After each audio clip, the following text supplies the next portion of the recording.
Bendiciones a todos, les habla su pastor y amigo Luis Boscán, saludando desde Maracaibo, Venezuela, una vez más, a nombre de las escuelas Eder y a nombre de la comunidad familiar Altares de Adoración. Queremos traerle nuevamente un estudio relacionado con la Parashat número 43, la Parashat Masei. En esta Parashat vamos a estar tratando puntos importantísimos relacionados con las jornadas y con el trayecto de los hijos de Israel a lo largo de la península del Sinaí, a lo largo desde el momento en que salen de Egipto y comienzan a transitar. Ellos allí tienen una historia muy rica, una historia llena de lecciones, una historia llena del poder de Dios, una historia llena del favor de Dios, una historia llena de eventos que nos enseñan a ti y a mí a caminar rectamente y a caminar viendo la mano gloriosa y la mano poderosa de Dios. Vamos a estar estudiando la primera por supuesto, de los puntos a tratar, tiene que ver con las jornadas desde Egipto hasta el Jordán. Estamos hablando de Números capítulo 33, versículo 1. Ahí usted se va a ubicar, va a abrir su Biblia y va a comenzar a leer juntamente conmigo esta parcha. En principio nos dice la Escritura que el pueblo de Israel sale desde Ramsés hasta Sucot. Y salen el día 15 de Nisan o del mes de Abib, que es el primer mes. Estamos hablando del primer mes dentro del calendario bíblico. Recuerden que el pueblo de Israel tiene dos tipos de calendario. Uno es el calendario bíblico, es decir, el que abre el calendario de los rituales, de las fiestas establecidas en la palabra, y otro es el calendario civil o el calendario judío, que abre por supuesto con Rosh Hashanah en lo que para nosotros sería el mes de octubre. Pero hablando por supuesto del calendario bíblico, o el calendario que tiene que ver con lo establecido en las festividades de la palabra, de la Torá, abrimos con la festividad de Pesach. Esta festividad, por supuesto, se celebra el 14 de Nisan o el 14 de Abib.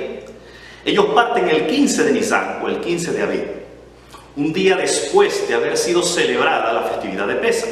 Recordemos la festividad de Pesach. La festividad de Pesach nos enseña la Escritura que el Señor pasa por alto.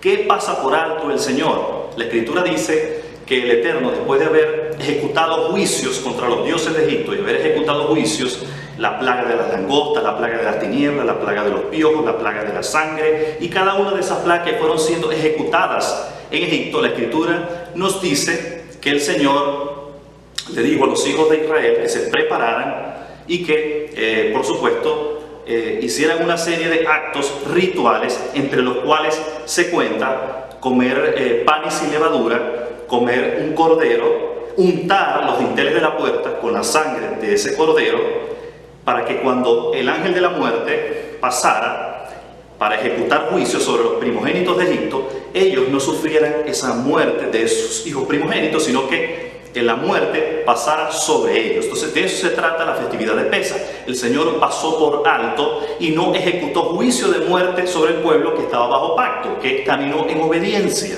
¿Por qué razón? Porque ellos se prepararon, ellos hicieron conforme a lo que Moisés les había hablado, y lo vemos que así sucedió. El Señor ejecutó juicio, pasó por alto, y esto provocó la liberación de los hijos de Israel.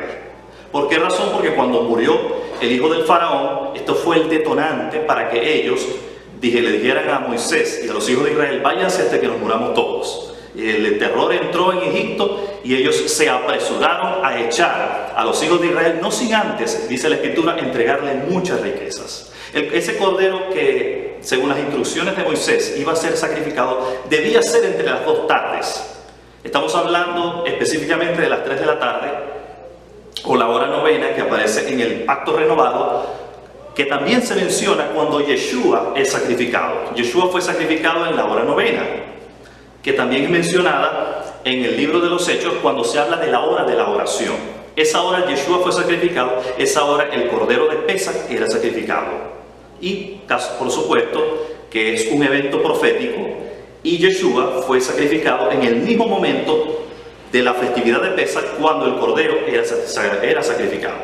Una vez los hijos de Israel salen de Ramsés, salen de Egipto, van a Sucot, parten y acampan en Sucot. Esa es su primera parada. ¿Qué sucede en Sucot? ¿Qué es la primera parada que hacen los hijos de Israel? Pues bien, la Escritura y por supuesto el comentario rabínico nos enseña que eso tiene una trascendencia también a nivel profético. Recordemos que nuestro Yeshua, nuestro Mesías, Él volverá nuevamente. Y la Escritura nos enseña que habrá un tiempo llamado el milenio, que está profetizado en el libro de Isaías, donde se habla de que el león pastará juntamente con el cordero, la serpiente no hará absolutamente ningún daño al niño de pecho. Todo esto sucederá después de los eventos mencionados en la Escritura como la angustia de Jacob o la gran tribulación. Después de estos eventos como la angustia de Jacob, donde el Señor desatará las copas de la ira de Dios, las 7 trompetas, donde el anticristo será lanzado al lago de fuego, donde el falso profeta será lanzado al lago de fuego, donde el Señor ejecutará juicios, por supuesto, y en la tierra de Israel, el Señor, dice el libro de Zacarías, que pondrá sus pies en el monte de los olivos y peleará contra las naciones que vinieran a destruir a Israel. Y pelearán en el monte Meguido, pelearán en el valle de Armagedón, y la Escritura dice que todo ojo le verá. No estamos hablando del levantamiento de la iglesia narrado en Tesalonicenses, estamos hablando cuando el Señor venga por segunda vez a establecer el gobierno milenial.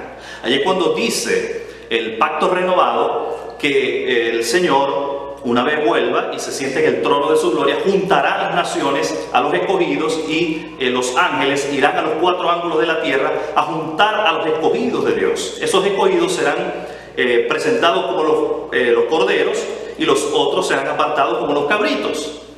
Entonces, cuando hacemos esta referencia, la hacemos porque ellos parten en la liberación de Pesach, parten a esta zona que se llama Sucot. Israel, de igual manera, será libertada en el tiempo de la segunda venida y partirá hacia la festividad de Sucot en el milenio. Entonces hay una proyección profética en este recorrido, porque así como sucedió en ese momento que Israel fue liberada de la tiranía de Egipto, de igual forma Israel será liberada también del tiempo de la gran tribulación y de la opresión del anticristo, para ir al milenio mediante su rey Yeshua, y allí el Señor estará gobernando desde Jerusalén toda la tierra, dice la Escritura, y las naciones irán de año en año a celebrar la festividad de los tabernáculos, que es Sukkot. Entonces ellos parten de Ramsés a Sukkot, y luego de Sukkot, que es el desierto de Shur, parten al desierto de Etam. En el desierto de Etam ellos llegan a una zona que se llama Mara. En esa zona llamada Mara, allí se encuentran aguas amargas y el pueblo comienza a quejarse. Esta es una de las primeras quejas, vemos muchas, hay muchos lugares, muchas zonas donde el pueblo comienza a quejarse, pero esta es una de las primicias de queja del pueblo una vez parten de Egipto. Y dice la Escritura que una vez ellos se quejan, el Señor le da una instrucción a Moisés y le dice a Moisés que arroje un árbol, un pedazo de árbol, en las aguas amargas, y estas aguas amargas se endulzaron y ellos pudieron beber, y les dio estatutos y les dio ordenanzas al pueblo de Israel, diciéndole que si ellos fueran obedientes y cumplieran las ordenanzas del Eterno, Él las enfermedades que puso en Egipto no las pondría sobre ellos, porque Él es Yahvé Rafa, es decir, el Señor nuestro sanador.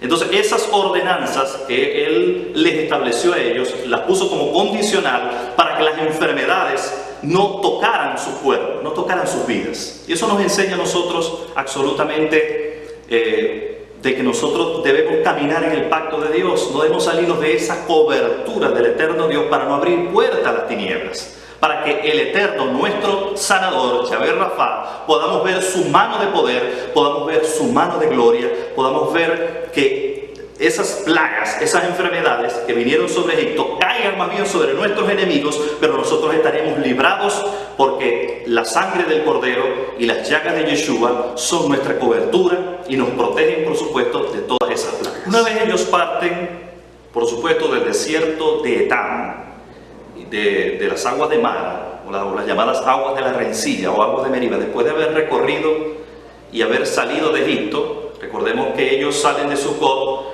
Luego de Sucot van a las orillas del Mar Rojo, donde el Eterno hace un prodigio y un milagro impresionante en Pi-Hahirot, frente a Baal-Zephón, delante de Migdol. Allí el Señor hace que las aguas se separen y ellos pasan a través de lo seco, y el Señor hace que los egipcios, juntamente con Faraón, algunos dicen que el Faraón no estuvo allí, en películas también el Faraón se queda siempre en la otra orilla, pero no es así. La Escritura dice Faraón y todo su ejército, y la Escritura nos narra que ellos decían: vamos a derribarlos, vamos a destruirlos, pero el Señor echó el agua, echó las aguas marinas, dice la Escritura en el canto de Moisés, sobre ellos y se ahogaron.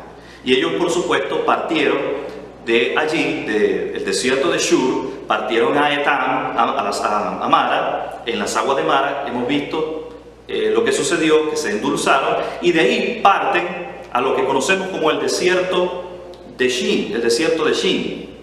En Elim, que es otra zona que vamos a estar estudiando, que vamos a estar viendo, ellos, la Escritura nos narra, por primera vez conocen lo que es el maná. El maná, la Escritura lo narra como una semilla de culantro, una semilla que dice la Escritura que en la mañana, se formaba una escarcha en el piso de aquel desierto, de aquel lugar, y esa escarcha se convertía en un alimento que para mí y para la mayoría es desconocido, pero es un alimento sobrenatural, un alimento dado por el Señor, que es el pan del cielo. Ellos comenzaron nuevamente a quejarse y a decirle al Señor que por qué los sacaron de Egipto para matar de hambre a toda la multitud. Y el Señor les dijo a ellos que Él les iba a dar pan para comer y les iba a dar carne por la tarde y pan por la mañana. Y así lo hizo el Señor es fiel. El Señor bajo el pacto que ellos estaban, por supuesto, el pacto de redención, el pacto que Él estableció con Abraham, la Escritura nos narra y nos dice que el Señor hizo descender codornices por la tarde, y pan, el pan que es el maná, lo hizo descender por la mañana. Estamos hablando de que todo eso sucedió en el desierto de Sin, pero no Sin con Z en el español, sino Sin con S, donde estaba Elim, porque antes de eso estaba el desierto de Etam. Luego de Elim, ellos van a Refidim. Refidim es una zona donde ocurrieron eventos importantísimos en la historia de Israel, eventos trascendentales. Uno de ellos es que nuevamente el pueblo comienza a quejarse, y la Escritura nos narra que vuelven a quejarse porque tienen sed.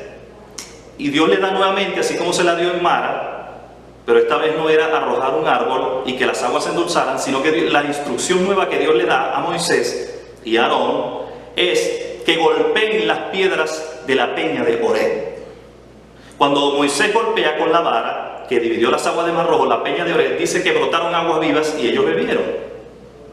Pero estas aguas fueron llamadas las aguas de Meriba o Masá, porque allí los hijos de Dios, o los hijos de Israel, contendieron con Moisés y tuvieron, por supuesto, un altercado con él. En Refidim también ocurrió otro evento importantísimo en la historia de los hijos de Israel, y ese evento fue que Amalek hizo guerra contra el pueblo de Israel, sencillamente por la razón de hacerle guerra para sacarlos del territorio y para destruirlos. No tenía ninguna razón, no ningún motivo justificable. Y la Escritura nos narra que Dios le dio instrucciones a Moisés, y Moisés convocó a los hijos de Israel para hacerle guerra a Amalek. Pero es muy interesante la manera en que el Eterno le da instrucciones a Moisés, porque una de las cosas que vemos es que Moisés sube a la cumbre del monte. Dice la Escritura que Moisés sube con Aarón y Hur, y Moisés extiende sus manos y Aarón y Hur le sostienen las manos, y mientras Aarón y Hur le están sosteniendo las manos, dice que Dios, a través del pueblo, a través de Josué, despedazó, es decir, hizo pedazos el ejército de Amalek. Cuando Moisés, por cansancio, bajaba las manos, dice que prevalecía Amalek, pero cuando Moisés era ayudado por Aarón y Hur y le sostenían los brazos para que y en una piedra, sentado sobre una piedra, dice que prevalecía el pueblo de Israel. Y una de las cosas que Dios le dijo a Moisés era que anotara en un libro todas estas cosas, y que la memoria de Amalek sería raída de debajo del cielo. ¿Por qué razón? Porque Amalek se levantó contra el trono de Dios. Eso es lo que narra la Escritura. Amalek se levantó contra el trono de Dios y Dios tendría guerra contra Amalek hasta el final. Tremendo. De verdad que oponerse a la voluntad de Dios, oponerse al trono de Dios, oponerse de esta forma significa destrucción, significa la muerte. Porque la Escritura dice, malditos los que te maldijeren y benditos los que te bendijeren. Esa fue la promesa que Dios le hizo a Abraham. Y vemos que se cumple esa promesa en todos esos pueblos que hicieron guerra contra el pueblo de Israel y por supuesto se enfrentaron contra el Dios Todopoderoso. Y Dios hizo por supuesto estrago en ellos. La Escritura nos sigue narrando que después de que ellos salen de Refidim, ellos llegan al monte Sinaí, parten de Refidim y acampan, y el Eterno en el monte Sinaí le da nuevas instrucciones a Moisés. En el monte Sinaí ocurren eventos poderosos, eventos enriquecedores, eventos de instrucción, eventos gloriosos en nuestras vidas que nos instruyen poderosamente. Uno de ellos es que Dios le dice a Moisés que si el pueblo fuere fiel, como ese pueblo escogido por Dios de sacerdotes y de gente santa, dice que serían especial tesoro. Y las instrucciones que Dios le da al pueblo, a Moisés sobre el pueblo de Israel y tocante a esas circunstancias, era que él iba a descender en una nube y que el pueblo debía santificarse y lavarse para al tercer día el pueblo presentarse delante de Dios, con la condicional de que no podía acercarse al monte ni a los límites en derredor de él, porque la Escritura dice que quien se acercara a los límites del monte sería muerto. Ni siquiera un animal podría acercarse. ¿Por qué motivo y razón? Porque Dios le daría al pueblo la Torá. Le daría al pueblo los misbot, las ordenanzas, los estatutos, los decretos, los testimonios del eterno Dios. Y la Escritura nos narra que allí, en ese lugar, en el monte Sinaí, dice que el monte humeaba, habían relámpagos, había truenos, la bocina estaba tronando y Dios hablaba con voz tronante. Moisés conversaba con él cara a cara, como cualquiera conversa con su compañero. Y Dios empezó a darle instrucciones a Moisés relacionadas con las 10 palabras, los llamados 10 mandamientos. El Señor le dijo: yo soy el eterno tu Dios, no tendrás dioses ajenos delante de mí, no te harás imagen de lo creado en el cielo, en la tierra, ni debajo de la tierra, no te inclinarás a ella ni las honrarás, porque abominación es para con el eterno tu Dios cualquiera que se inclina y hace imagen de fundición. Y así le fue dando cada uno de las 10 palabras que convergen en nuestra constitución. Más, y por supuesto, más que eso, más que la constitución, representa nuestro contrato con el Señor matrimonial, a través de lo cual nosotros le rendimos a Él nuestras vidas como su esposa, porque obedeciendo los mandamientos es que la Escritura dice que nosotros amamos al Señor. No es de simplemente conocerlo. Cualquiera conoce la Biblia, cualquiera conoce los mandamientos, es en el cumplirlos y es en el caminar en ellos. Todo esto sucedió en el monte Sinaí. Si Elam fue importante, si en el desierto de Shur, en Mara, fue importante, y cada una de esas cosas nos habla la peña de Oreb, cada uno de esos eventos sobrenaturales, el maná nos habla de Yeshua, de Jesucristo. El monte Sinaí nos habla también de Jesucristo, porque es la palabra viva, la palabra encarnada. Una vez el Señor parte, una vez comienza a darle a Moisés las 10 palabras, comienza a darle instrucciones acerca de acercarse al altar, también comienza a darle ordenanzas acerca de la vida diaria, comienza a darle ordenanzas y estatutos relacionados con la forma de ellos de convivir y de conducirse en Israel. Después de estar en el monte Sinaí, la Escritura nos narra otros eventos relacionados con cuando parten al desierto de Parán, lo cual vamos a estar estudiando a continuación. El próximo lugar donde ellos transitan se llama Kibrot Hatabá. Claro, eso es puesto después del acontecimiento que sucedió. La Escritura nos narra que así como ellos se quejaron por el maná en el Gil, estamos hablando del desierto de Sin, con S, no con Z, que es en Kadesh Barnea. La Escritura nos dice que en Kibrot Hatabá ellos se quejan nuevamente porque están hastiados, es decir, ellos dice que se acuerdan de las ollas de carne, y la Escritura nos dice, por supuesto, que se filtraron personas del extranjero, personas que no eran del pueblo de Israel, y empezaron a contagiarlos a ellos con un sentir. Ellos decían, nos acordamos de las ollas de carne, nos acordamos de los pepinos, de los puerros, de los melones, de los ajos, y nuestra alma se hastía de este pan tan liviano. Y la Escritura nos dice que el Señor, por causa de esta queja, le habla a Moisés, y Moisés, por supuesto, también delante del eterno Dios expone su condición, expone cómo se siente, y le dice a Dios que le librara de la carga tan fuerte que representaban esas quejas, que representaba ese pueblo todo el tiempo quejándose, todo el tiempo murmurando, todo el tiempo diciendo cosas tan fuertes. Y el Señor ahí es cuando designa a los 70 varones para que tomen del espíritu de Moisés, y Eldad y Medad profetizan, y Josué le dice a Moisés en ese momento que no se lo permita. Moisés, con esa madurez y con esa paternidad que tenía, le dice a Josué: ojalá que todo el pueblo fuera profeta, o yo espero que todo el pueblo sea profeta. Es decir, que todo el pueblo también tenga esa capacidad, que todo el pueblo también esté rendido, que todo el pueblo también sirva, que todo el pueblo también ministre, que todo el pueblo también esté enamorado del eterno Dios, que todo el pueblo también esté en intimidad, en comunión con el Dios Todopoderoso. Y la Escritura nos narra que después de eso dice que Dios, a través de un viento, trae nuevamente, así como sucedió en Elín, trae nuevamente codornices. Y una de las cosas que Dios le dijo, fuerte, fuertísima, a Moisés, es que ellos no comerían un solo día ni 2 días, y que comerían hasta que se les saliera por las narices. Imagínense esa frase, una de las pocas veces que yo en mi vida, cuando he estudiado la Torá, he visto frases tan fuertes de Dios a referirse a la conducta de un pueblo. Es cuando Él dice allí, en Kibroth Hattaavah, que la carne se le saldría por las narices, por causa, eso lo dijo el Señor airado, por causa de la codicia. La palabra Kibroth Hattaavah significa, o tiene que ver, se llama tumba de codiciosos. Ahí fue enterrado el pueblo de los codiciosos, el pueblo de la gente que no tenía temor de Dios, sino que lo que quería era que lo complacieran, pero no quería rendirse. Una de las cosas que la Escritura dice, por las cuales el Eterno introduce al pueblo de Israel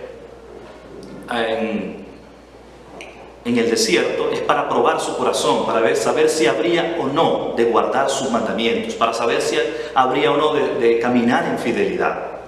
Luego, en el capítulo 33, versículo 18, dice que partieron de Hatzerot y acamparon en Rigmá. Después de Kibroth Hattaavah, ellos acampan en Rigmá. Rigmá se refiere al lugar donde Moisés selecciona de los príncipes de cada tribu los espías, los 12 espías, entre los cuales estaba Josué y Caleb, hijo de Nun y Caleb. Esos espías, según nos narra comentarios rabínicos, nos dicen que no fue una orden directa de parte del Dios eterno, sino que lo que Dios le dice a Moisés es que por sí mismo escogiera a esos varones, por causa de que había sucedido una presión de parte del pueblo a Moisés, para que pudieran explorar la tierra, para ver si realmente, es decir, ellos querían probar a Dios, no confiaban en la palabra de Dios, y Dios le dice a Moisés: envía por ti.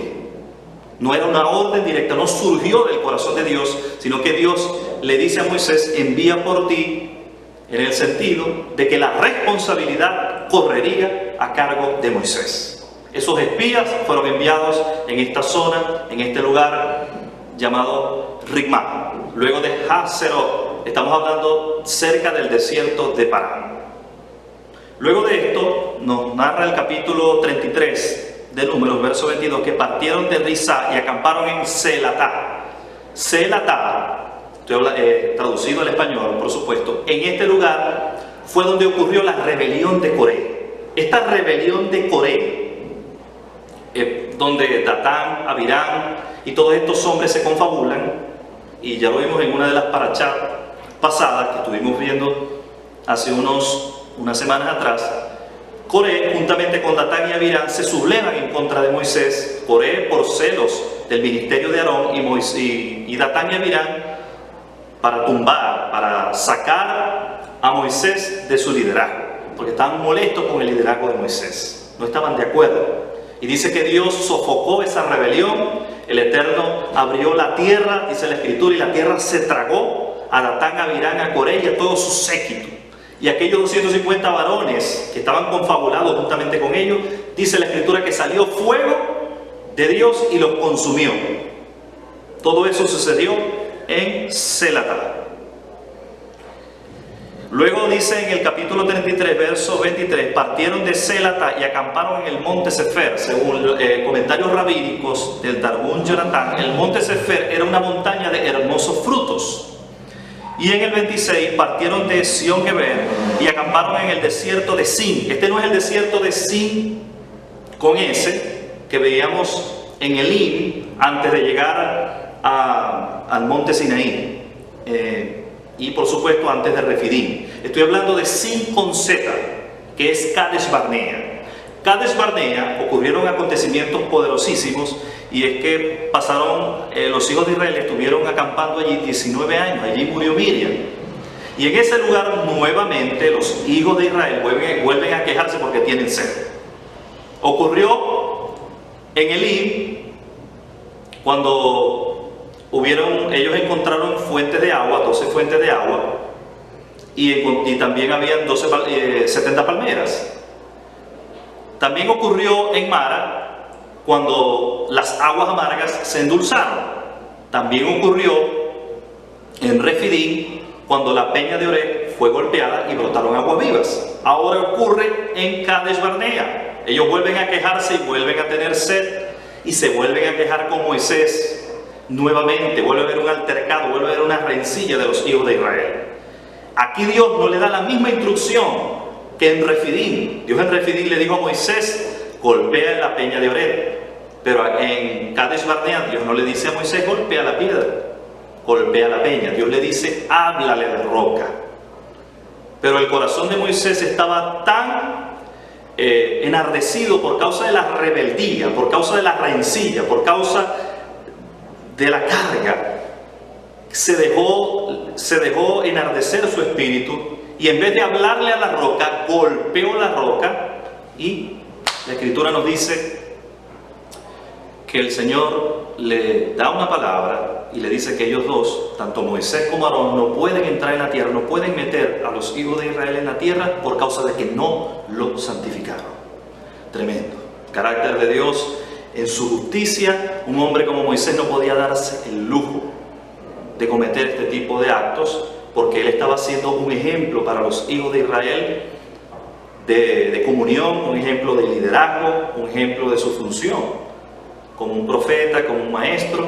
Y en ese momento ellos hicieron enardecer su espíritu, fue la rebeldía de ellos. Y dice los comentarios rabínicos que cuando se habla de este lugar, de Kadesh, la palabra Kadesh viene del hebreo Kodesh. Este Kodesh tiene que ver con santificado, la palabra santificado. Y se nos dice en el comentario rabínico que este lugar fue santificado en Kadesh Barnea cuando Dios estableció el decreto de que Moisés no podía entrar. Allí el Señor fue santificado a los ojos del pueblo cuando el Eterno tomó una decisión radical con Moisés. No provoquemos que Dios tenga que tomar decisiones radicales con nosotros, saliéndonos del propósito de Dios. Debemos caminar con humildad. Todo hijo de Dios debe caminar con humildad, sin importar la posición que él crea tener delante de Dios, ni el liderazgo que él piense que tiene o no delante de Dios. Tenemos que caminar con humildad y reconocer que necesitamos de Dios, y que en ningún momento somos o estamos por encima de absolutamente nadie, o estamos en una posición donde somos intocables. Tenemos que caminar con humildad, porque la humildad permite que caminemos en dirección de Yeshua, puestos los ojos en Yeshua, el autor y consumador de la fe. Después de partir de Kadesh Barnea, el pueblo de Israel va al monte Hor. Estamos hablando de las llanuras de Edom. En las llanuras de Edom, la Escritura nos dice que fallece, Dios llama en el monte de Hor a Aarón, y allí fallece. Está cerca del monte de Petra, está cerca de las llanuras de los edomitas, que no dejaron pasar a los hijos de Israel. Al final llegamos a las llanuras de Moab, después de todo ese largo recorrido, estamos haciendo un pequeño resumen, y después de ese largo recorrido, al final nos encontramos con los reyes de los amorreos en Arnón. Estamos hablando de Og, rey de Basán, y Sehón, rey de Hesbón. Sabemos que los hijos de Israel los vencen a ellos, y sabemos por supuesto también que todas esas naciones allí circunvecinas, estamos hablando de Moab, estamos hablando de Madián, también son vencidos por los hijos de Israel, y Moisés fallece en las llanuras, en el monte Nebo, y después de eso se establece cuando ellos cruzan el Jordán y conquistan la tierra prometida y las ciudades que están allí en ese lugar. Con esta porción culminamos este estudio de esta parashat 43+6, esperando que haya sido de edificación, haya sido de riqueza, para que tú y yo cada día profundicemos en la palabra y conozcamos esos eventos poderosos que son de enseñanza y bendición para nuestra vida. Bendiciones a todos.